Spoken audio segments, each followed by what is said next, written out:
Hello. Good morning, everybody, and welcome to the Miami Herald and El Nuevo Herald's Priced Out of Paradise panel. My name is Dana Banker, and I'm the Senior Managing Editor of the Miami Herald.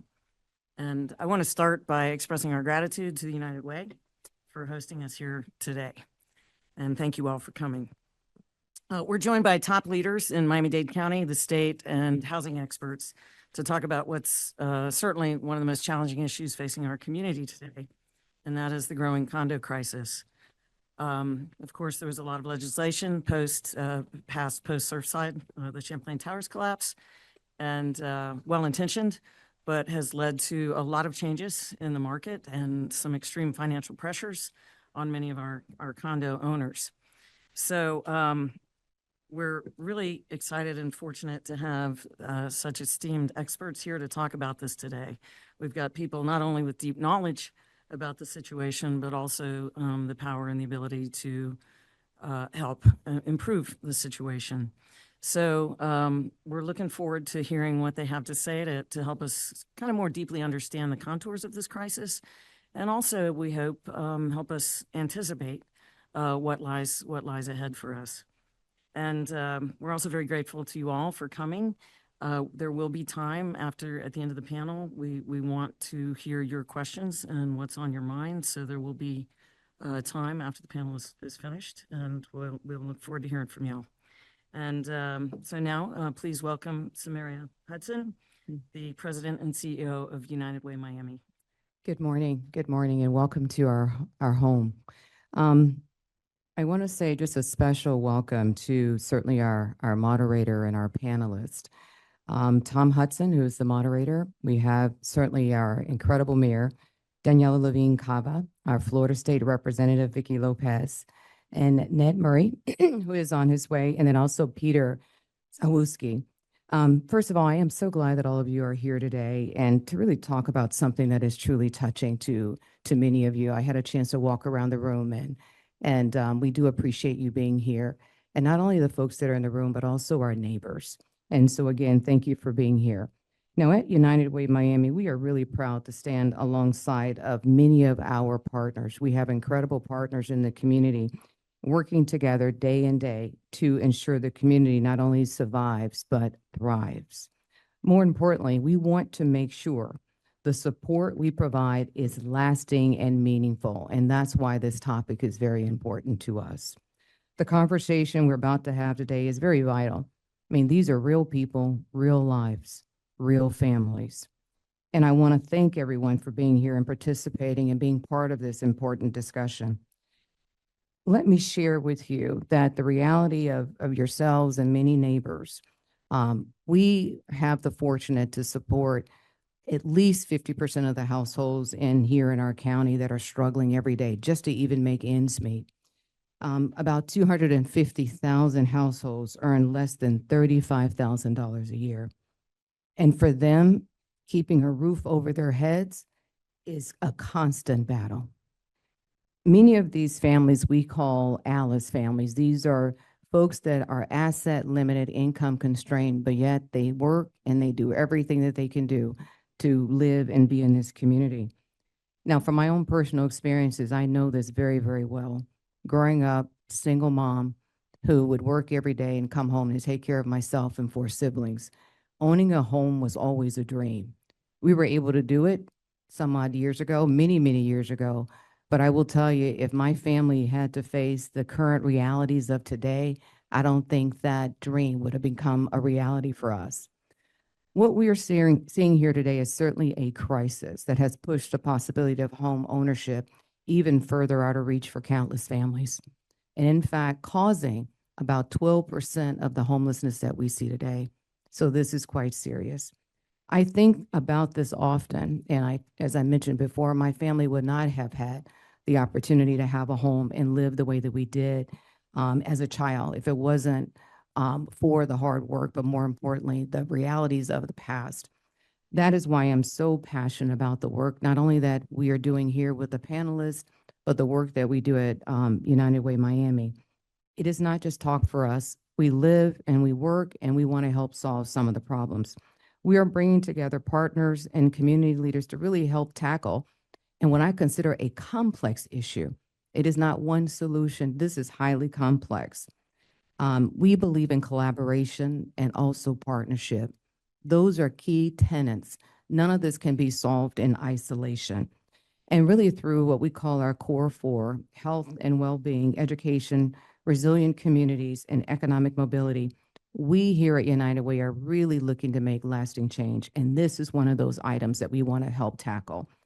Our work at United Way, we have been focused on helping people stay in their homes, providing rental assistance to many that are facing emergencies within their own households. And that's some of the work that we do.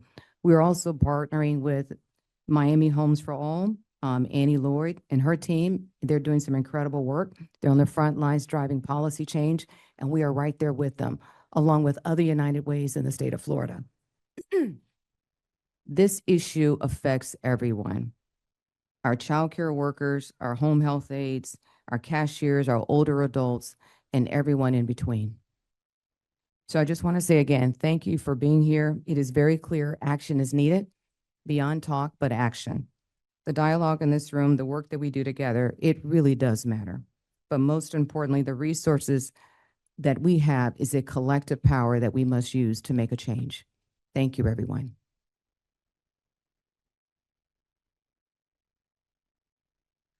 Mike. I'd like to pass it over to Tom Hedson, Senior Economics Editor for WLRN.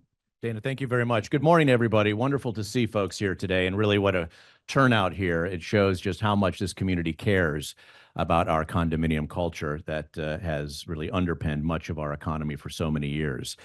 New rule here at the United Way, when there's two Hudsons on the panel, you know it's going to be in-depth and useful. You like that? Good. All right, so my name is Tom Hudson. I'm with WLRN Public Media. It is your NPR station serving all of South Florida. I want to give a special welcome to all Miami Herald subscribers who are here in the house, all WLRN donors, and all the United Way supporters that are in the house as well. Thank you very much for understanding the important role that you play in keeping our community well informed. And that leads us to this conversation today with the four individuals that we have. The mayor of Miami-Dade County, Mayor Daniela Levine Cava. Mayor, welcome back to United Way. Nice to see you. Representative Vicky Lopez, Republican representing Key Biscayne, Virginia Key, and Brickell. You've got a few condominium associations in your district. I believe you have more condominium associations in your district than your 119 other colleagues in Tallahassee. Ned Murray is the Associate Director of the FIU Jorge Perez Metropolitan Center. It is a think tank that is based at Florida, excuse me, boy, that was a slip. Sorry about that. This is what happens when I don't work without a script. Florida International University, it is an incredible source of data on many economic trends in South Florida. And Peter Zalewski is the founder of real estate consulting firm Condo Vultures, and an awfully entertaining guy when it comes to real estate in South Florida. So wonderful to have all of you here.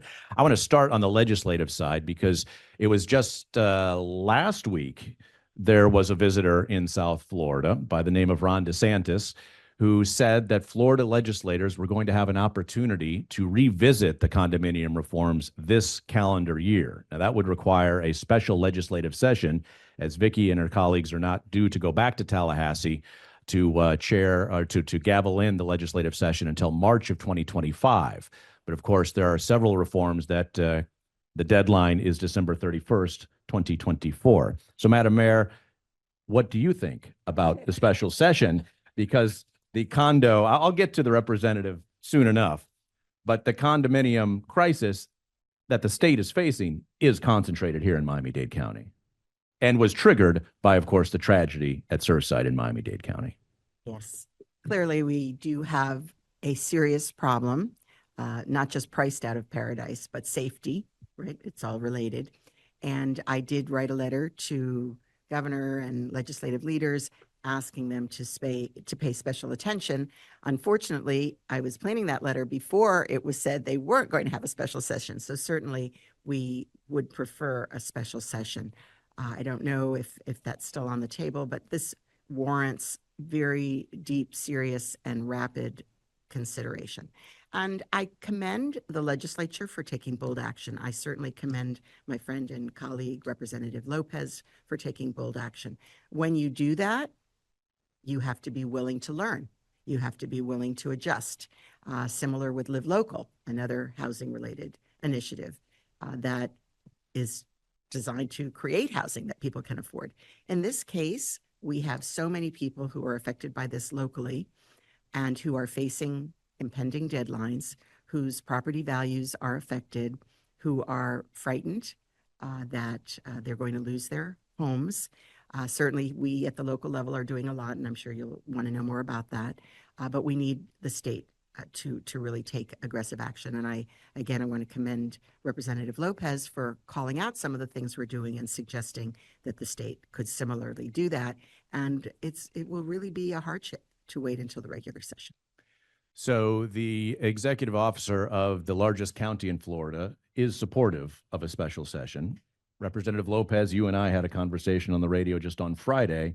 You don't see the need for a special session before March of 2025. Is that still your position today? It is, and I'll explain why. First of all, good morning, everyone. Thank you for coming. So I think there's been a lot of confusion out in the community across the state as to what is actually required.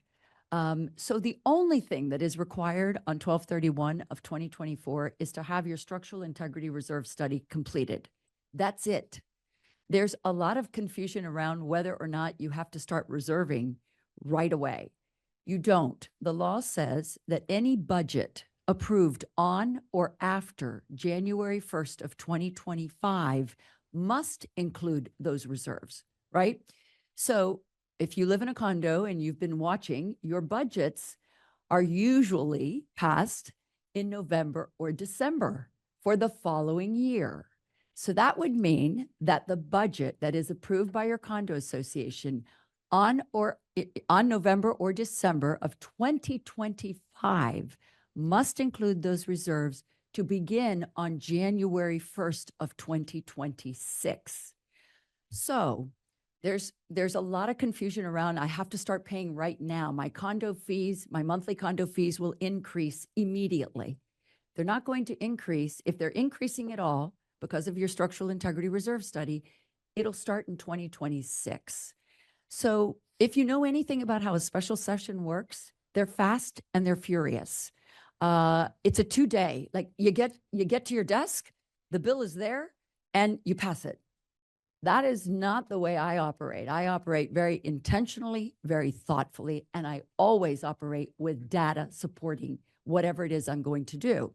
So what data have I requested from the Department of Business and Professional Regulation, which is charged with the responsibility of regulating condos? I've asked for 2 things because there's 2 different things going on here, and there's a lot of confusion around using the wrong terms to describe what is going on. So for all buildings that are 3 stories and higher, who are 30 years old, you must have what's known now as the milestone inspection. That's nothing new in Miami-Dade and Broward County. Thankfully, the county since 1997 has been recertifying buildings. But here's what happens when you recertify a building. You get a report that says your building's structurally sound, you can stay, except you're going to have to make certain repairs in order to maintain its structural, component. So guess what happens? You have 90 days, and I think my people from the county are here. I believe you have 90 days to turn in the report, 120 days to pull a permit. That means you have to make repairs. Those were not anticipated. Those could not have been estimated, and those are not included in your budget. Those are known as a special assessment, which means you've got to come up with money that you didn't think you had to come up with, right? So that's what's going on with milestone inspections. What's going on with the structural integrity reserve study is that is a prospective budget tool. It will tell you of the 8 structural components, which have been defined by our good engineers, that you will need to start reserving for. So I like to use the example of a roof. A roof is one of the 8 structural components. If the structural integrity reserve study says your roof has a 10-year useful life, and we estimate it will be $1 million to repair or replace the roof in 10 years, you would have to start reserving $100,000 in 2026 and every year thereafter. So at the end of the 10 years, you have your $1 million, right? So there's been a lot of confusion about fully funded. I read an article where a condo board member said, we have to have all $1 million on day one. And I'm like, no, that's not how it works. It just, and remember why we did this. There's legislative intent behind this. When Champlain Towers collapsed, it did not have any reserves. It had never done the repairs. And so I think the legislature, prior to this law was passed prior to my being elected, but what it did was it said, we will never let that happen again. You will have to have money to replace those things that keep your building safe. So you can now see why I'm thinking, why would I rush to do something when I don't even have the data?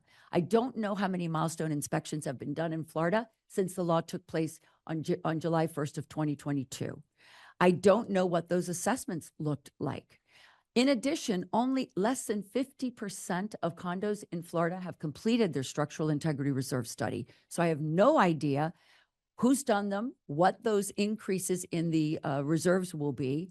And furthermore, now we know that they're not going to meet the deadline. If you did not complete your SIRS by now, anyone who is going to do them for you is telling you it's going to be April of May of next year. Yeah. So being data dependent, Yep. which for anybody who follows the Federal Reserve is a joke about interest rates today, data dependent. Peter, I know you follow the data very closely. There is early, maybe anecdotal data, but early data on how condominium associations have been responding to these deadlines. What is it telling us? What is it telling you? Well, generally speaking, and I'm relying on the multiple listing service. I'm going off residential. This is going to be Tri-County, Miami-Dade, Broward, Palm Beach County, east and west of Interstate 95. And for a side note, I would tell you, when you look east of Interstate 95, primary high rises, those people aren't really living the American dream, family of four and a dog. They're traders, they're speculators, and you have to anticipate how they're playing. They don't want special assessments because that's going to kill any kind of ROI that they might have. So when you look at the world, west of 95, how much do diapers cost? How much is gasoline? How much is insurance? East of 95, a cycle is typically 7 to 10 years. So I need to get in early and I need to get out before everybody realizes sort of what's going on. So that's kind of my purview, if you will. Now, if we look at the data coming from the multiple listing service, and I will tell you, it's not 100% accurate. This is simply the easy way to do it unless you pull deeds. All this information is being entered by realtors. Okay, just for what it's worth. Generally speaking, I don't think you look at condos anymore based on balcony. I don't think you look at them on view, location, anything like that. I think you look at them based on age. So because of all the work that's being done by the legislature, we're breaking it down into 3 categories. If you're under 10 years, we're calling you new. If you're 10 to 24, we're calling you used. And if you were over 25, we're calling it vintage. So if you hear vintage, blame me for that, effectively. And that is a question I want to ask the representative, because I know there's and I went through the law, but I know there's an aspect of if you're within 3 miles of the coastline, it's actually a 25-year trigger, and 30 years, if there's any way you could just sort of clarify. We actually took that out in 2023. What we said was, look, we'll let the local governments decide. It has to be done at 30. If local governments think for whatever reasons it's important to go down to 25, they have jurisdiction to do so. Got it. Okay, so big picture wise, you got about 21,000 condos for sale. 10% would be new, under 10 years, and 73% would be vintage, at least 25 years old. Okay, now that's what's for sale. What's actually trading? About 17,000 traded through August, and you had about 78% vintage. Now, when we start to get to more interesting stuff, we're talking pricing. What I can tell you on a price per door basis, and this is per unit, a vintage is trading for about 19 cents on the dollar versus new. Price per door, asking price is 19 cents, trades 21 cents on the dollar in terms of pricing. And then ultimately price per square foot, about 33 cents on the dollar is what you're going to get for a vintage unit. And interesting enough, the biggest supply is going to be on new. It's not on vintage. And I think that has to do with a lack of information, people seeing the price and simply moving in without being educated, much like Representative Lopez has said, Tom, on your show. So Ned, put this kind of all in perspective for us in terms of what it means for really what is an underlying and most important asset for so many households, and how that affects their decisions and ability to make ends meet. First off, Tom, thank you. Thank you, WLRN, Miami Herald for the invitation. Great to be on the panel with this wonderful people and all the audience. Let me just I think there's an important perspective here that needs to be provided, and it's the essence of Tom's question. The condominiums in Florida, particularly South Florida, are like coconut palms. I mean, they're one and the same, essentially. There was no place in the country where condominiums are more a part of the physical environment, right? That said, two quick things, two quick points. Some of you may remember this. Back in 1980, then Governor Bob Graham, making his State of the State presentation to the Florida legislature, exhorted the legislature to do something about the housing crisis that was going on in the state of Florida due to condo conversions. 1980. The 1970s were a rampant period of condo conversions. Of course, condos went around a long time before that, mid-60s, late 60s, right? Didn't take long in Florida, where there was such a heated market for condos to be starting to convert old apartment buildings. Okay? Fast forward, I got a call about 2004 from a business leader and government official from Broward County asking me to take a look at the housing market. At that point, the Metropolitan Center wasn't really a whole lot interested in the housing market. We didn't know there was an issue in the housing market. We had just completed a plan for Midtown Miami and revitalization of Wynwood. Hey, I was with Tom, the Sunshine Economy. I was all positive about everything, right? But in that meeting, when I asked, well, what's going on? And one of the first things that they pointed out were condo conversions. About 35,000 condo conversions occurred here in Miami-Dade between 2003 and 2006. Now, the Ross Act, which was put in place following Governor Graham's plead, regulated the sale and the use. It was more put in place, as I think many of you know, really to give tenants a break, basically, either not to be displaced, but potentially even own the units themselves. That didn't stop the condo conversions through the 80s and 90s, and of course, as we found out with the housing bubble of 2003-06, it just went off the charts. Back in 2017, the companion story to this was the Miami Herald reached out to me in 2017. They were doing a story, I forget which reporter, I think it was before your time, Rebecca, asking what would happen today after the 25th on the 25th anniversary of Hurricane Andrew, if an Andrew hit again, whether it be in the Homestead, South Dade area, or, God forbid, up the I-95 corridor, right?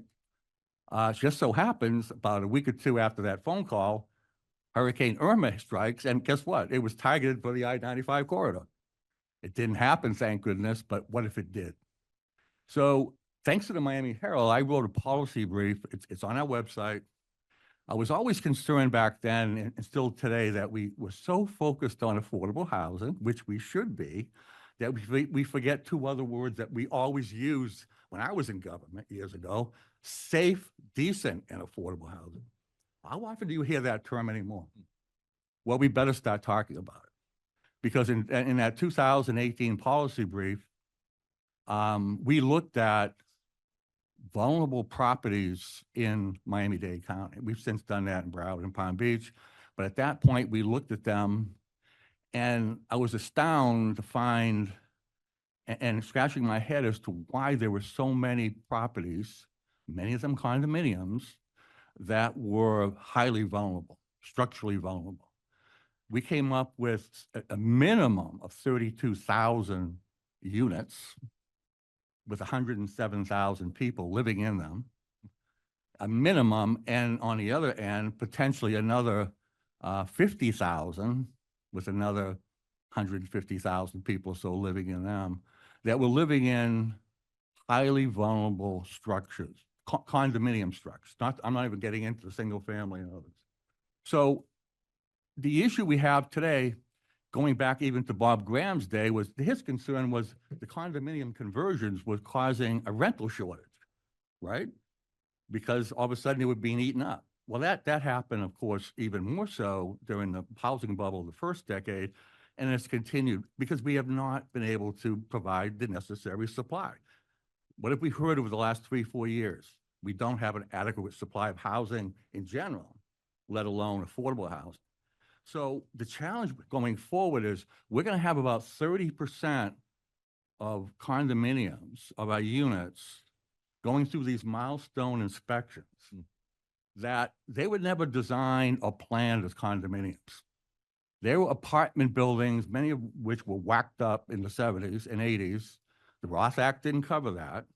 There's been some good papers written on the whole issue of fraud, especially from 2003 to 2006 in terms of the dealings relative to these conversions, but also the conditions that were not obviously identified as part of these transactions. So I bring this up because here we are so focused on the supply of affordable housing, the lack thereof, and yet here we have another minimum here in Miami-Dade of maybe 32,000, upwards of 70, 80,000. Broward, a little less than that, Palm Beach as well, that we have to account for as potential properties and with people living in them. And I think we always need to be reminded there's people living in these. A lot of them are renters. They're not homeless, they're renters that are there only because it's one of the only affordable housing types we have in all of South Florida today. So when this whole issue over the condo financial crisis came about, that was the first thing that came to our mind was, wow, what are we really talking about here? And Peter's done some great work with this over the years. I've admired your data. And when I use the word vintage, I'm usually thinking of wine. You know, vintage in terms of these old apartment complexes that were built in the 70s and 80s. I'm sorry, Peter. I mean, I guess it's a word. We can certainly, denote that, but we're dealing with structures that are going to need a lot of work. Yeah, Ned, I appreciate the very sobering look there. I've likened, this market that's gone from three important characteristics of a condominium: location, location, location, to location, vintage, and balance. Yeah. Balance being, of course, the financial balance on the balance sheet of the association. So we got a real sobering look at the scale of the challenge here.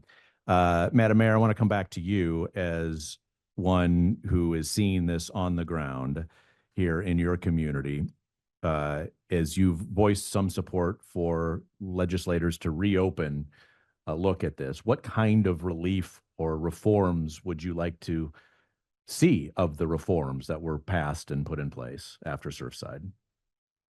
Thanks, Tom. And I'm learning a lot. This is not my area of expertise. I'm telling you, Chu Hudson's on the panel. You're going to dive deep. Dive deep. Look, we have this issue separate and apart from what the state did because we had the recertification process before. We had the Surfside Champlain Tower collapse. We did a deep dive into exactly how we're handling recertification. I have with us here today our Director of Regulatory and Economic Resources, Lourdes Gomez, who oversees that, as well as our Housing and Community Development Director, Alex Bayina.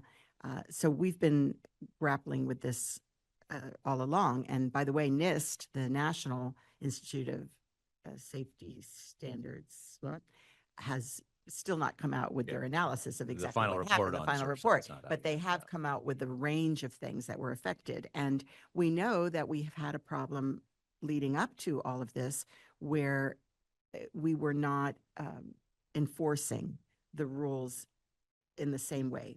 Extensions were granted, reserves were not adequate. The county standard applies across the board, but it's implemented city by city. So we implemented some reforms right in the county. We, first of all, created greater transparency. We created a registry, and that is extremely important. It was very difficult for condominium owners to get access to who was actually making the decisions or what reports or what was their budget. So that was implemented and is going very well. We have very high compliance. We have issued some fines already for those who are lax, but that information is critical. We also knew that we'd have to help people because older buildings, people without a lot of means or reserves themselves, to make the necessary improvements for safety. And so we launched through our housing office using surtax dollars, a special assessment loan program. And this truly was very creative. And we did it with the support of the Builders Association. We provide up to $50,000 per unit, 40-year zero interest loan. And are It's- those, pardon me, Matt, are those to the unit owner or to the Yes. association? They are to the unit owner, and we have been asked to look at whether there could be similar for the association. So certainly looking at that, but the key point is it's based on income. So it's not available to everybody, but it was available really to middle-class owners. So you have up to 140% of area median income eligible. And I have the numbers here, how many have benefited from that. We've granted 655 loans. It's less than a year. 17.4 million has been spent. And we're open for business. So we want people to know about this because we can't afford to lose people. They can't afford to lose their homes, and we cannot afford to lose them. Our community benefits from all of our residents, whether they're in the workforce or retirees or whatever it may be. But we know that housing is a very limited commodity. In general, more so. It is a national phenomenon, but here especially. And our costs have gone up disproportionate to our salary increases. So we are, I like to say, New York prices without New York salaries. And a very, very serious problem. So if we can stabilize households this way, just as we are actively doing renters and helping people with mortgages and preventing evictions, so many things that we have done in an innovative way. What's the source of that loan money again from the county? Our surtax. So our surtax is a program that when there's a real estate transaction, a percentage goes into this fund. And it was granted by the state legislature many years ago. Other parts of the state do not have it. And in fact, I'd like to see the legislature look to see can that be granted on a local basis to the extent that we are still a real estate driven state, right? There's money there that can be redirected. So we think that that's critically important. Do you know about how much money is available through this loan program? You've done almost 17.5 million. Well, we haven't tapped it. Okay. Our surtax program, honestly, the surtax is divided between money for renting and renting for purchase. And because the purchase price is so high, it's been hard to get that component out the door. And we haven't wanted to change the percentage because we want to encourage homeownership. So we use the homeownership portion because it does relate to ownership. Representative Lopez, you're not a fan of having to go back to Tallahassee before March, although I know you'll go back for committee meetings before then. But that said, it's expected there will be some kind of relief legislation, some kind of condo 4.0 reform legislation. What do you have an appetite for? What needs to be revisited, if anything, in the reform legislation that's been passed in Surfside? So I want to say, Ned, your comments are very sobering. I don't know that I knew the history, and that is even scarier to me when you have described the conditions. I think I have not spoken to leadership, and I always like to say this decision of what will be done is above my pay grade. Unfortunately, I will be in the room. I'm certain. Because I am the only member of the Florida House that is well-versed in this space. But I always say that Miami-Dade County has really been very proactive. And I'd like to see us do exactly what the mayor said, is to set aside funds for those that are in need. I think the surtax has been wildly successful. And I think the county really did take a leadership role in this because I think it was being used not so much for reserves, but for the special assessments that people were facing after they were having these milestone inspections. I think that that is something that will definitely be on the table. I also want to sort of point out that maybe we need to be looking at those buildings that are very, very old, vintage, I'll say. Okay, we'll use that term now. The vintage buildings, and see if we can focus our concentration on that, right? I mean, when we said it would be every building, 3 stories and up, there are very few buildings that are 1 to 10 years in these 3 counties. And of course, remember, the most condominiums are in Miami-Dade, Broward, and Palm Beach County, then followed by Pinellas, and then we go to Southwest Florida. And I do believe that the data will help us focus our efforts maybe on a geographical area, right? Where is the largest? Once I get the assessments of, how much are the milestone inspection assessments, and how much is the condo fees going to rise because of the structural integrity reserve study reserves, I think we'll be able to focus. I believe it all will be here in South Florida, to be perfectly honest with you. I believe that this is where we are at ground zero, and maybe we have to tailor our reforms to those areas that are most affected. And so it's not really a statewide, because I don't believe when you look at some of the other smaller counties, they might have 20, 30 condos. I have 667 condos just in District 113. That's a lot of condos. And I spend every day talking to people, what I call the stakeholders, DBPR, condo owners, condo boards, and the property managers. So I think certainly the financial assistance has got to be part of this solution for sure, because that's where everybody is most concerned, right? How do we help people who cannot afford this, these increases, until they can decide what they want to do, right? Because also there may be people that want to get out, because what I believe we've been living in is a bit of an illusion. A lot of people thought living in a condominium was going to be very inexpensive, and that may be true in the first 5 to 10 years, right? When the building's brand new. But no one could have predicted that as they were kicking the can down the road, and no one was reserving, and no one was increasing the fees to pay for the structural repairs, that now you start to see how very much it's going to cost to live in a condominium. So at some juncture, we have to also talk about condo terminations and how we make that easier for people.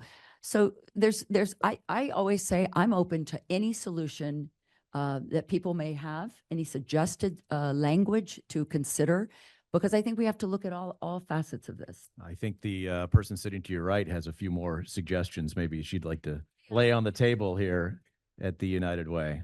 Madam Mayor, you had some other ideas for some Yes, reforms. first of all, I do need to clarify that while the applicant is the individual owner, the fees actually go directly to the condominium association, so we don't pay them directly to the owner, but Okay, it's yep. for the same purpose.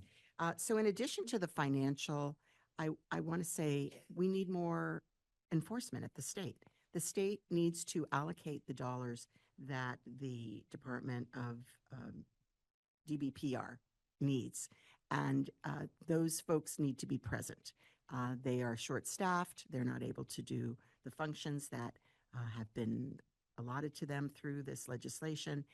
Very hard to get access to them, to get them to be at the table. So I would say that's critically important. And I do want to say that basically there's 2 things converging. The changes that were made, plus a possible change in the way that these buildings could be sold, to make it easier for condo boards to be able to sell. This is the condominium termination. And that is very frightening, because you have a situation where people cannot afford to pay. The building is having difficulty maintaining the structural integrity, and now we have an incentive to swoop in and convert those buildings into newer, more expensive dwellings, which, as I understand it from my building industry friends, is the only thing that pencils out. The cost of land and building and so on is and insurance so high that it's really difficult to build even market. You have to build luxury. That's why subsidies are so important, and we need to keep that going, because housing is a human right, and housing is so critical for our economy. If people cannot afford to live here, that's our workforce. It's quality of life, of course. It's also affects all of us in terms of how are we going to be able to maintain our economy and our growth? So we need to really think about how to prevent massive dislocation and repurposing to investors or people who are not necessarily sustaining our everyday quality of life, diversity of our community and our workforce. So on the condo termination piece, would you like to see it required to be unanimous in an association? Is there a level at which you would support an association? I don't know, frankly, enough to know what is the current level versus what the looser standard is. I know that I've seen situations where there's a lot of pressure put on members, financial payouts and things like that. But certainly we should not be tipping it in favor of future, more expensive development. Peter, how about this idea of conversion or termination? Kind of two different things. I mean, one is, in all likelihood, tearing down a building and building something new, as the mayor referenced, and having it pencil out for the developer. And a conversion is something probably a little bit different. But how is this playing out in the marketplace? What I can tell you, sorry. What I can tell you is if you want to know what building is going to be terminated, drive around. If you see a surface parking lot, that's a termination. If you see a balcony that is not glass, that means it hasn't done a 40-year recertification, but now the 25 or 10-year. And the other thing is unit count. If it's under 100 units, that thing is a target for termination. I was working on 3 terminations last year, trying to get it done. And I will tell you, back during the Great Recession, it was easier to terminate. And then lo and behold, I think it was Governor Scott at the time, changed the law and made it much more difficult. But the reality of a termination is like herding cats. And you have 5 people or so who basically think because of the brother-in-law or something they heard that it's worth more, or they're trying to simply shake down the developer. So that's really what's holding it up. I got a call from the University of Florida. They're doing Rebecca had written a story for the Herald talking about terminations, and they were running the data, and hopefully the story hasn't come out yet. But the numbers weren't matching what we were sort of talking about. And the editor was like, what gives? I said, it's simple. It's like the bulk deals back in the day during the Great Recession. Mm-hmm. And you need a black swan. Once the black swan occurs, back then it was Lehman Brothers, it triggers the rapid fire. There's a lot of work being done on the ground right now for these terminations. Mm. They are going to occur. But what I want to tell you, if you want to really accelerate the termination, it's real simple. Something I wanted to do 10 years ago when during the Great Recession, I was dealing with a lot of banks who were trying to maintain clients. So they would portfolio a loan. They would fund more than Fannie Mae would permit. And they didn't know what the heck they had because they would get a condo questionnaire from an association. Maybe it was right, maybe it wasn't. So what we try to do is we try to rate associations, much like S&P, Fitch, anybody else. And unfortunately, the legislature's getting close, but they're not making the information available like you would for a publicly traded company. Now, it's all you got to do is put that information out there. People like me and others will simply assess it. And now, if you're a well-run building, your valuation is going to go up. And if you're a poorly run building, you're going to be a target for a termination. So right now, we're talking about the number of units. You have 667 buildings. Nobody can tell you one way or another. I tried to do it. I got some legal opinions saying that it would be, what is it, torturous interference? Because I would be impacting pricing. So we do it internally. But what I will tell you, there was a breakthrough moment August 19th, because 17th is when the law kicked in. Or when, it's August 19th. First Residential, if you don't know who they are, First Service Residential, used to be Continental, now the First Service. Property manager. Yep. Yeah. They just came out with a report. They represent about 9,000 associations throughout North America. They just came out with a report. And what was interesting is they called the report the benchmark, but they said, don't use our numbers as a benchmark. But what they did is they told you what is the maintenance fee in an under 300 unit building and an over 300. Anybody who's curious, $1.08 a square foot. If you're under 300 units, $1.20. Yeah. But the interesting part is, all associations, whether you have over 300 units or under 300, nobody's allocating more than 10% towards reserves. Right. I will preview. We'll have an interview with the CEO of First Service about the exact study on Sorry double about that. dweller and coming up in a couple of weeks, as a matter of fact, looking at HOA. No, you set me up great. Ned, on this issue of condominium termination and rental supply, talk to us a little bit about how this potentially could add to that sobering outlook that you gave us just a few moments ago, particularly on the rental side of the demand and supply. Sure. I remember when Peter, Yeah, just get a little closer there. I remember when Peter's firm, when you were doing so much of your research and publications right after the housing bubble and of course all the foreclosure activity that was occurring, and I thought the term condo vultures was really interesting. You know that because Provocative, I yes, believe. and Yes. and it's very apt. And what I've been thinking about more recently, because it's already out there, I'm sure many of you have heard it. There are, they're not vultures, they're predators. And they were waiting to see how this all turns out. I just need to remind you that when we talk about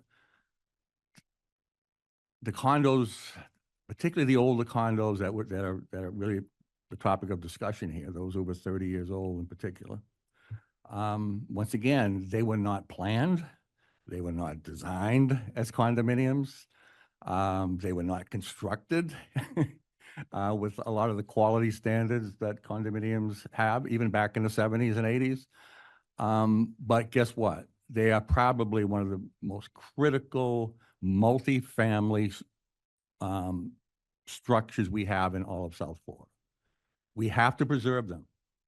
We have to rehabilitate them if possible, because we know what's going to happen if we don't.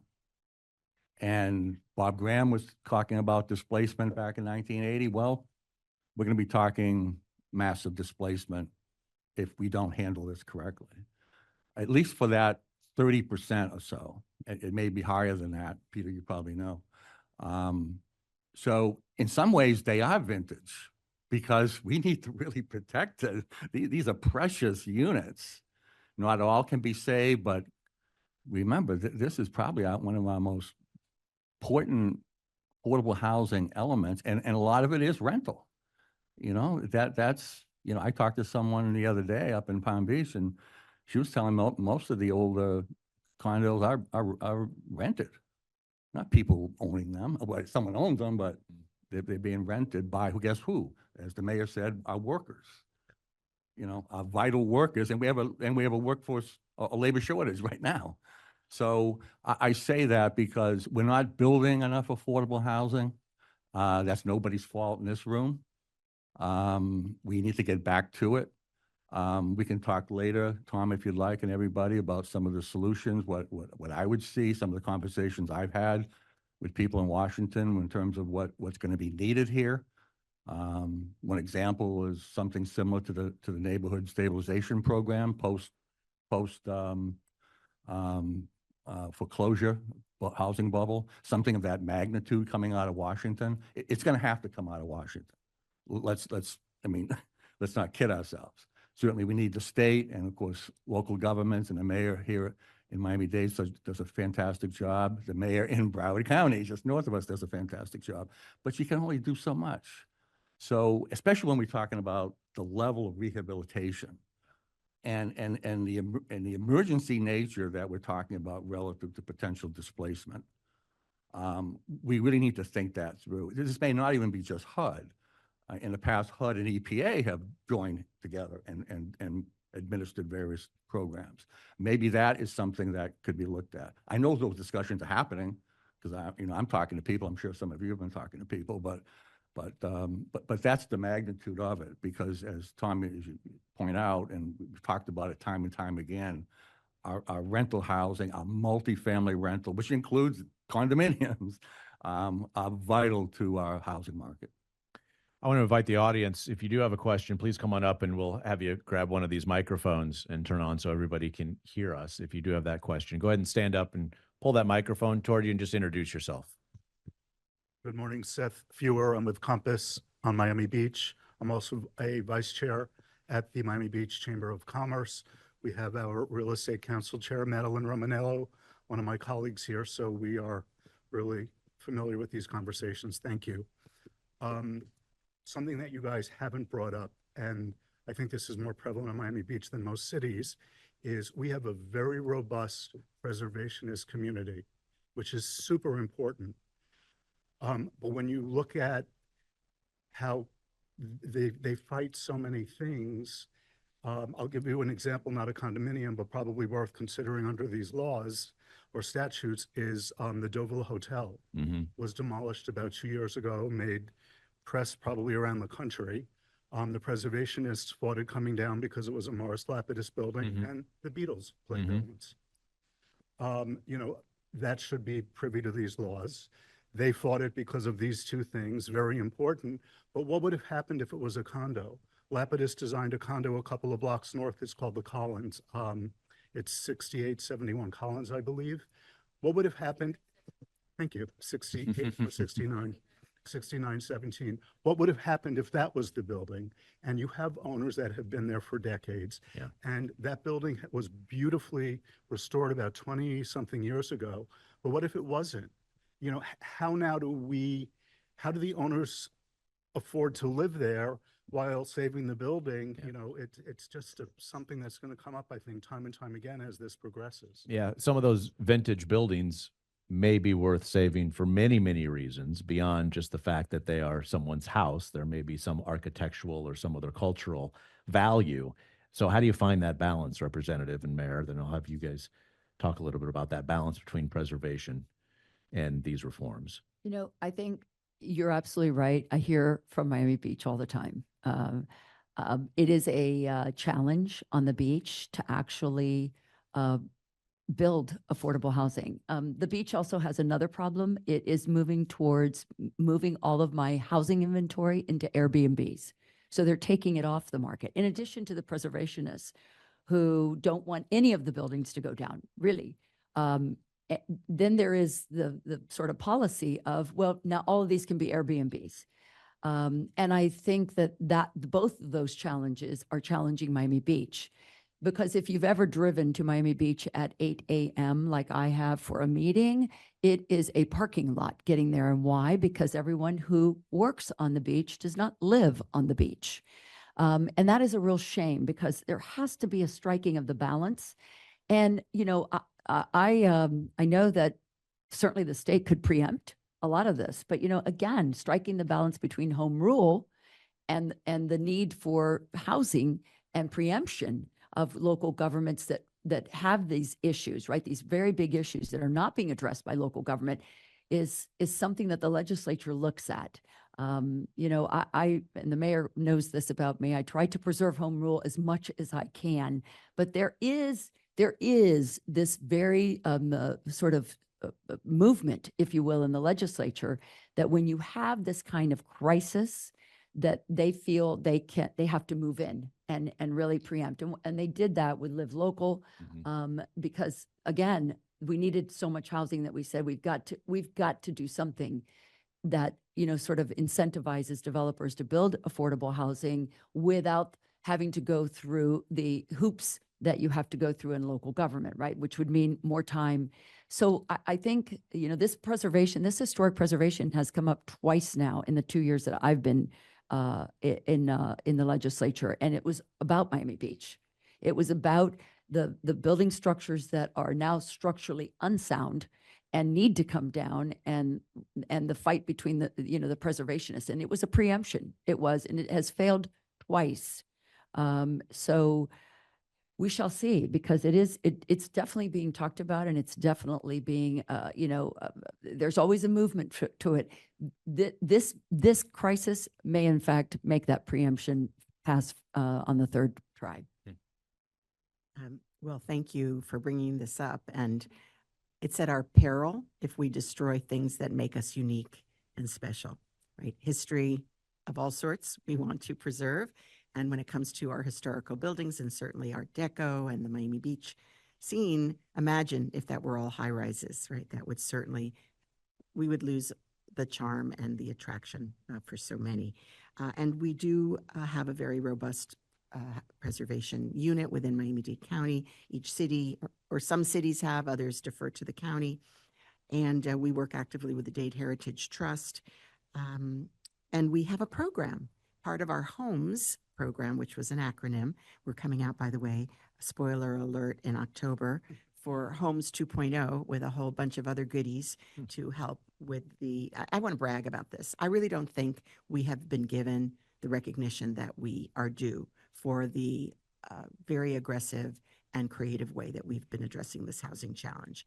And actually, rental prices are stabilizing, and we're going to take some credit for that because we have been aggressively building affordable workforce housing, and our processes are quick. And these two folks sitting right over here, Lourdes Gomez and Alex Ballina, are the ones that are making all of these things happen. But specifically on affordability, we have a program. It's called NOAA, like the boat, Naturally Occurring Affordable Housing, and funds are still available. It's really good for the smaller multifamily homes, and they are jewels that we fix up. One is called the Eileen in Little Havana, after the commissioner who sponsored the program, Eileen Higgins. But we have dollars, again, available to help our small owners, our small multifamily unit owners, to protect, preserve, and keep affordable for 30 years in return for those dollars. Any other questions from the audience? Yeah, come on, go ahead and come on up, and we'll just have you squeeze between these two folks here with that microphone. Just introduce yourself, please, to the panel. Good morning, everyone. Franco Basialupo, I'm an attorney. I have a question. I want to follow up on something Representative Lopez said about kind of workers on the beach, right? As we know, our economy in Miami-Dade, so much of it is tourism, entertainment, healthcare, and these are, middle class, working class people, right, that have to make their way all the way to the beach.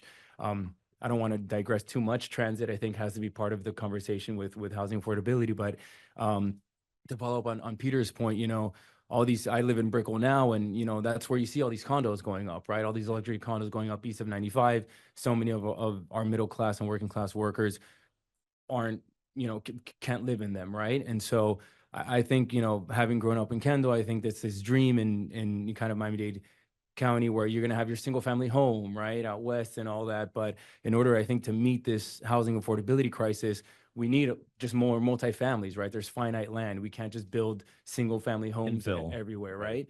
I've heard Ned speak before. It's always very informative, and it's very expensive, right? And even now hearing about not just rehabilitating, but building multifamily homes for people that can afford to live there, right?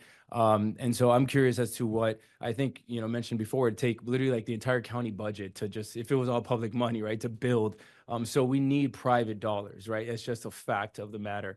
And so I'm curious as to what we're doing on the state level, on the county level, on local level to incentivize all these developers who are coming down. It's cool to have a nice luxury tower in Brickell, but quite frankly, think we need any more, right? We need these multifamily units, these condo units or whatever, to either but private dollars to really help, reach this need that is critical. So what I'll do is I'll take that because I think it's an important point, but kind of relate it to this condo reform issue, particularly, right? And how the condominium reforms and the impact that it is having on those vintage condominium buildings that we spoke about. And the reality that there's very little land, if not any land, particularly in Dade County, for residential housing, as opposed to that already exists. How does the legislature think about and tackle the intersection at that space? And I couldn't agree more. When prior to the pandemic, I have a 1-bedroom on Brickell that is 800 square feet. I was paying $1,850 for rent. Today, I pay $3,150. Okay, that is not affordable for any regular working person. It is not, right? And I agree that what is happening as these buildings come down, if the developers were actually developing affordable housing, I'd get very excited. They're developing very luxury penthouses that are $2, $3, $10 million. And here's the sad commentary. I have 10,000 people moving into Florida every single day. There's plenty of money of people from around the world who will actually buy in those luxury. But what happens to us who live and work here, right? So the legislature obviously looked at this with the Live Local. It incentivized. You cannot force a developer to develop affordable housing. there are some really good affordable housing developers, and I'm grateful for them, and I try to do everything I can to help them. But indeed, as they say, the deal has to pencil out.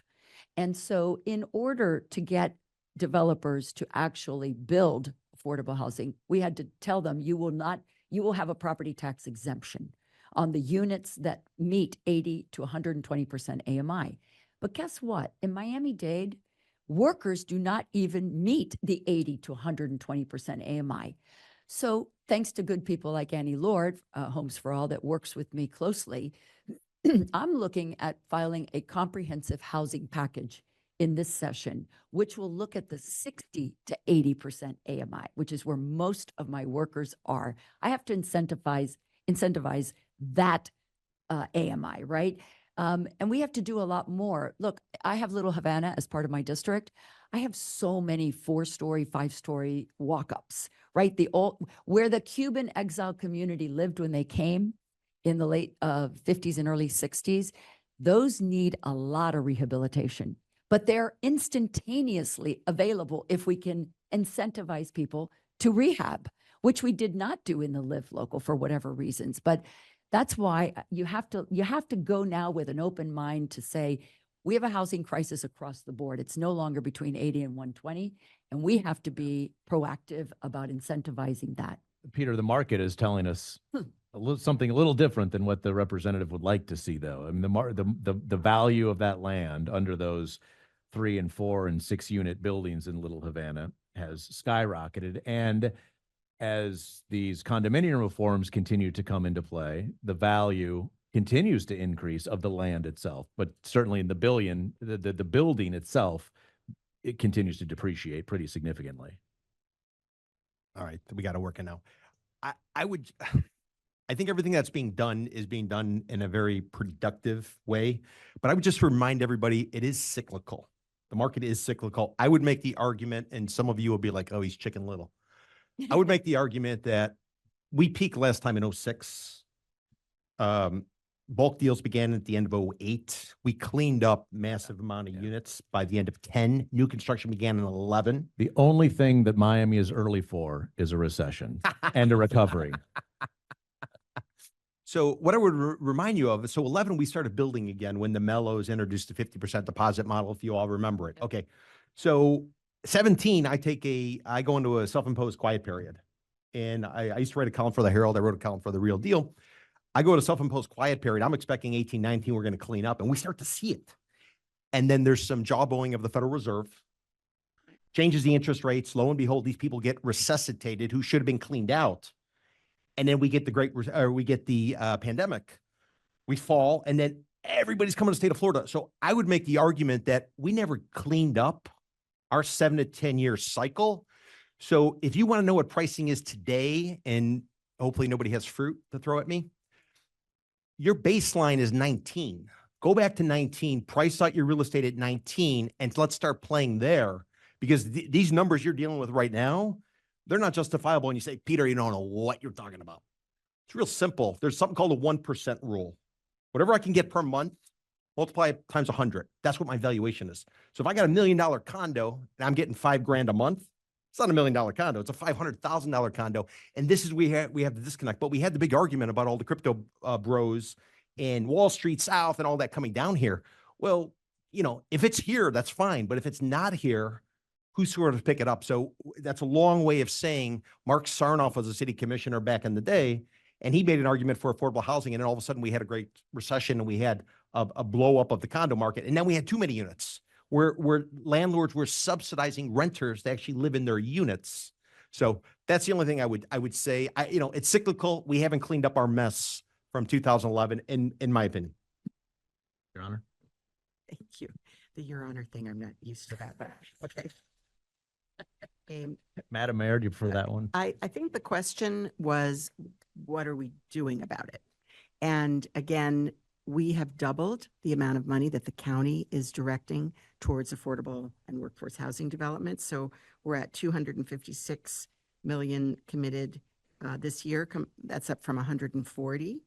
a few years ago. So that is significant. And we have federal sources, state sources, and so on. Wait, just before she goes out of the room, oh, she's not leaving. We need to recognize our wonderful senator and chairwoman of our delegation, Ana Maria Rodriguez, also here in her hat, the Builders Association of South Florida. So thank you so much for your leadership.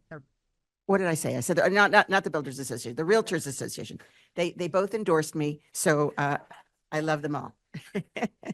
No, doing a great job. Thank you very much. So we've committed to getting 18,000 units in financial closing by the end of this year.